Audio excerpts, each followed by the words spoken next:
नमस्कार मंडळी, मी तुमचा लाडका मित्र वरद विजय चव्हाण आणि मी तुम्हा सर्वांचं माझ्या युट्यूब चॅनलमध्ये स्वागत करत आहे. मंडळी, येत्या 27 सप्टेंबर 2024 ला येणार आहे एक नवीन मराठी सिनेमा, ज्या सिनेमाचं नाव आहे घात.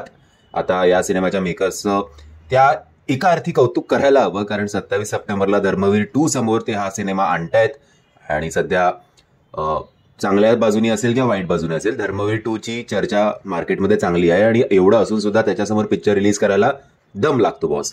एनिवे, 27 तारखेला हा सिनेमा रिलीज होणार आहे आणि आज 19 सप्टेंबरला याचा ट्रेलर आलेला आहे.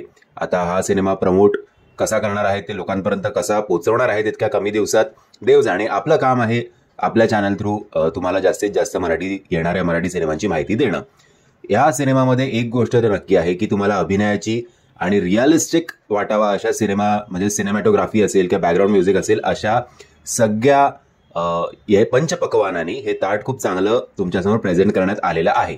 म्हणजे जितेंद्र जोशी असतील, सुरुची अदारकर असतील किंवा मिलिंद शिंदे असतील, अभिनयाची बाजू तर भक्कम आहे.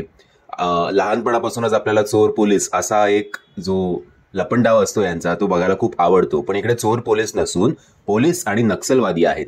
त्यात सुद्धा रघुनाथ नावाचा एक माणूस, एक नक्सली या पोलिसांनी म्हणजेच जितेंद्र जोशींनी ठार केलेला आहे आणि त्याचा बदला घ्यायला एक माणूस त्यांच्या जितेंद्र जोशींचा पाठलाग करतोय.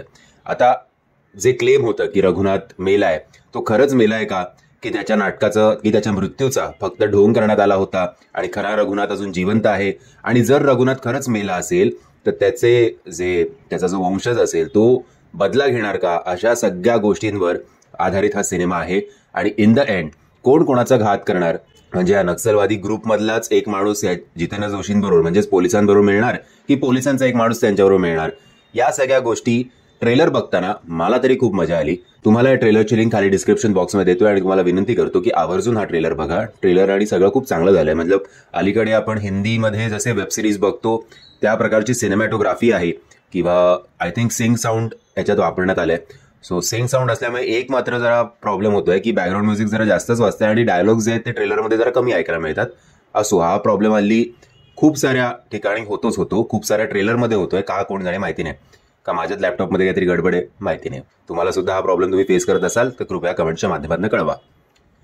बट एक गोष्ट निश्चित आहे की काहीतरी वेगळा प्रयत्न या सिनेमाच्या मेकर्सनी केलेला आहे. जर आउट ऑफ द बॉक्स जाऊन जे टिपिकल आपले मराठी सिनेमे असतात त्याच्यापेक्षा वेगळा विषय, इनफॅक्ट जास्त तो सिनेमा तिकडचा वाटावा, विदर्भातला वाटावा किंवा झाडेपट्टीला वाटावा. अजून मला माहिती नाही प्रॉपर लोकेशन्स या नक्षलवाद्यांचे, बट त्यासाठी तिकडची भाषा सुद्धा वापरण्यात आली आहे. सो ओव्हरऑल सगळा प्रयत्न चांगला आहे. तारीख रिलीजची फसली आहे का नाही हे सुद्धा तुम्ही मला कमेंटच्या माध्यमातून सांगू शकता. म्हणजे मी आशा करतो तुम्हाला हा व्हिडिओ आवडला असेल. जर तुम्हाला हा व्हिडिओ आवडला असेल तर प्लीज या व्हिडिओला लाईक, शेअर आणि चॅनलला सबस्क्राईब करायला विसरू नका. जय हिंद, जय महाराष्ट्र.